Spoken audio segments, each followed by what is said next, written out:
When I tore my ACL and my MCL, I had no idea what was in store for me. I had absolutely no idea what an MCL was. Big projects caused big setbacks. You know what it is? I was just trying to return to my prior level of ability. My protocol says around 6 months I'll be returning to sport. I'm almost at 12 months post-op, almost a year, and I'm still not clear to return to sport. I want to use this video to talk about what the experience has been like from the perspective of a non-athlete.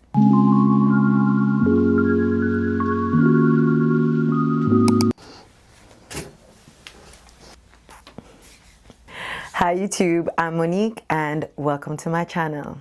So I tore my ACL and MCL almost a year ago now, and I've had surgery. I've gone through physical therapy at 2 different clinics and I'm almost at 1 year post-op.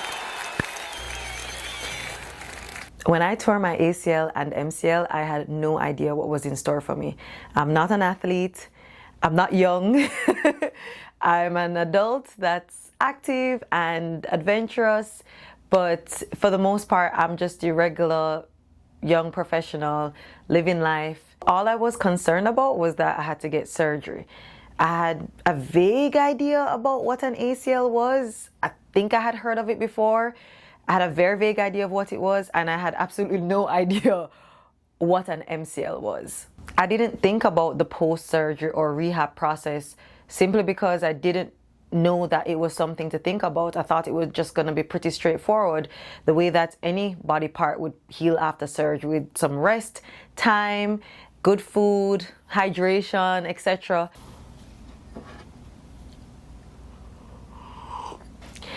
I thought the process was going to be pretty straightforward. I had no exposure or experience dealing with any kind of athletic injuries before. And I've shared a few videos talking about my physical therapy, showing the routines I do at the gym and at my physical therapy office, and talking about some of my own experiences. But I want to use this video to talk about what the experience has been like from the perspective of a non-athlete, navigating something that is typically categorized as a very athletic injury. Which is why when I got injured and I was looking up, I was like looking at basketballers, footballers, soccer players. You know, these were kind of the examples I would look to for people who had undergone an ACL injury and needed surgery. This is not at all to say that this experience is harder for non-athletes, but it's just more to shed light on the perspective of what it's like to go through something like this as a non-athlete that's not looking to return specifically to play a sport competitively. The first thing is your baseline is going to be a lot lower. The stronger you are going in is the better foundation you have to start off in your recovery of physical therapy. I was active, you know, I'm an adult, I was kind of semi-active. You know, if I wanted to go to a yoga class randomly, I could. If I wanted to go run like, maybe not a mile, maybe like a half a mile on a treadmill, I could. But I wasn't extremely fit by any means, and I certainly wasn't fit at the level that one would expect of an athlete or a competitive athlete. When I started my physical therapy, I only focused on my leg.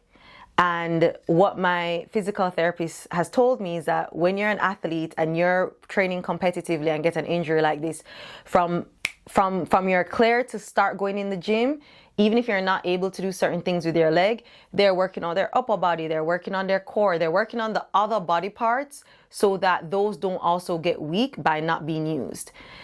You know, when you're a non-athlete and an adult and you're not in that kind of training environment, you're just going to physical therapy and coming home. And I did not appreciate how important having strength in your other muscles can support you during your physical therapy recovery. So when considering surgery and looking at your options, your surgeon may talk to you about pre-hab, right? That's basically going to physical therapy before surgery to strengthen your body and your muscles to the best that it can be before undergoing the surgery, which is going to cause a certain amount of trauma and a certain amount of like muscle deflation and disconnection. So sometimes people go and they make sure that they have their full range of motion before surgery. They get their quads stronger before surgery. A whole, maybe their hips as well, a whole host of different things. I unfortunately didn't go through that. For a variety of reasons, I didn't have time to do it between the time that injury happened and my surgery was set. And I also tore my MCL completely. So that complicated things, and I was in a lot of just general pain.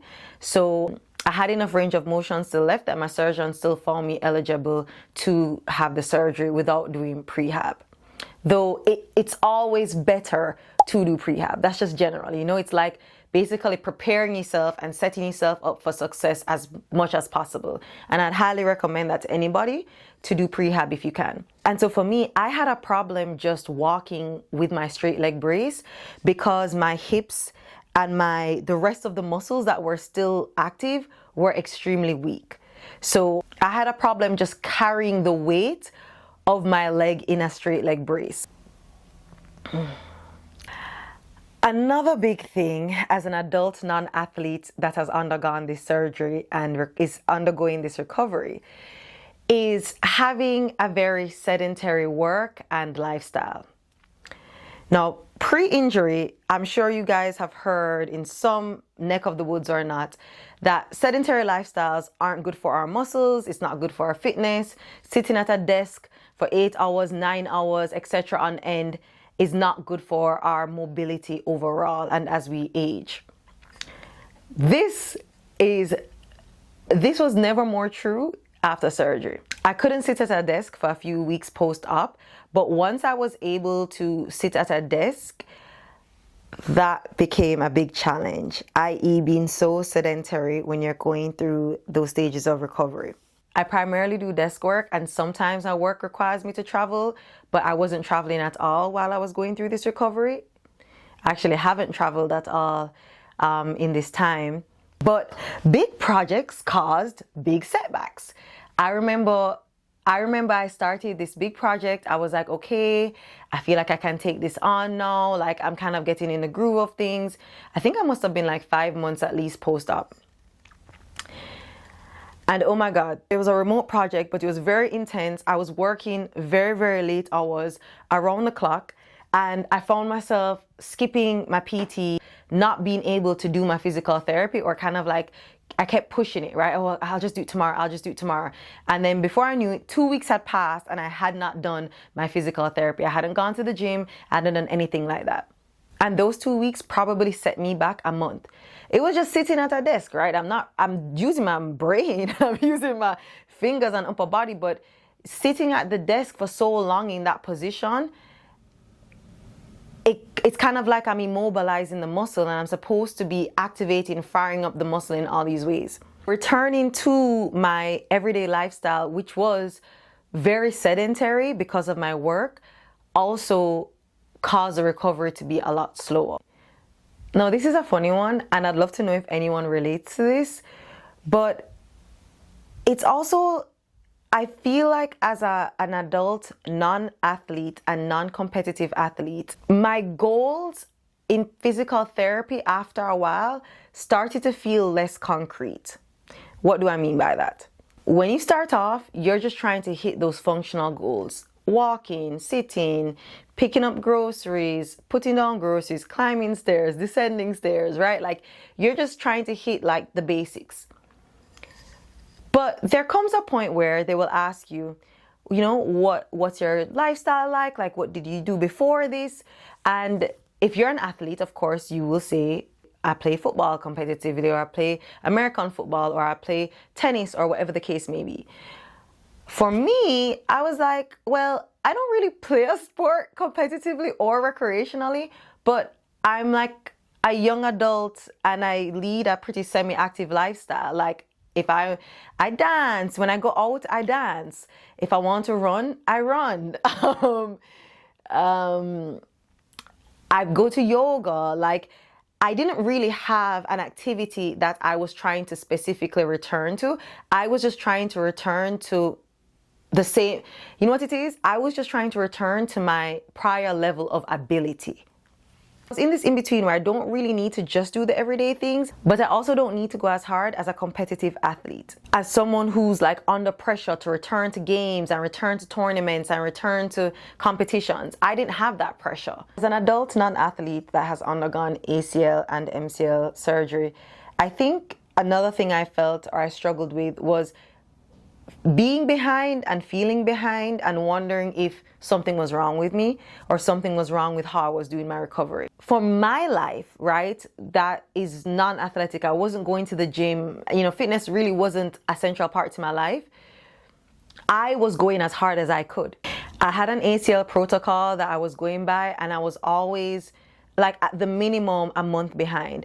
And some of that was due to the fact that it was a dual ligament injury, so it was ACL and MCL, and so of course that's going to add a certain element of complication or just difference. But some of it was also the fact that because I didn't need to go as hard, I didn't need to return to sport by 6 months, I was almost operating at a different pace. And I understood this other perspective. One, meeting people who were athletes who went through that injury and told me their story and their timeline, but also talking to one of my physical therapists. And he would say that when you're performing at that level, you're not just going to PT 3 times a week, 2 times a week. You're going to PT almost every day. They're in the gym like every day. Their PT is not just 45 minutes to an hour. They have hours of physical therapy throughout the day. And so that kind of showed me that there was this room and there was this experience where physical therapy was even more intense and even more time bound. So it took me some time to understand that I couldn't compare my pace to someone who was under pressure to return to sport by 6 months. I went into physical therapy thinking that, my protocol says around 6 months I'll be returning to sport. I'm almost at 12 months post-op, almost a year, and I'm still not clear to return to sport. And the last thing I'll talk about is something that maybe a lot of people relate to, which is finding people you relate to. As an adult, non-athlete, having a very athletic injury, I found myself in this very weird middle ground where it was very hard to find people who had gone through my type of injury with my background. So as an adult, non-athlete, female, to have undergone a full ACL and MCL tear, I met a lot of senior people who had knee replacements, and I learned a lot about what that process was like and how rough that is. I met a lot of athletes who had gone through meniscus, ACL, MCL, all sorts of things, but who were on that timeline to return to sport, right? They were footballers, they were tennis players, they were basketballers. But I didn't really meet a lot of people who were adults, non-athletes who had undergone that type of injury. They're there, but it's just more rare. And don't get me wrong, I met great people along the way, and I found a community that I kind of didn't even really know existed, and I'm embarrassed to say that, but it's the truth.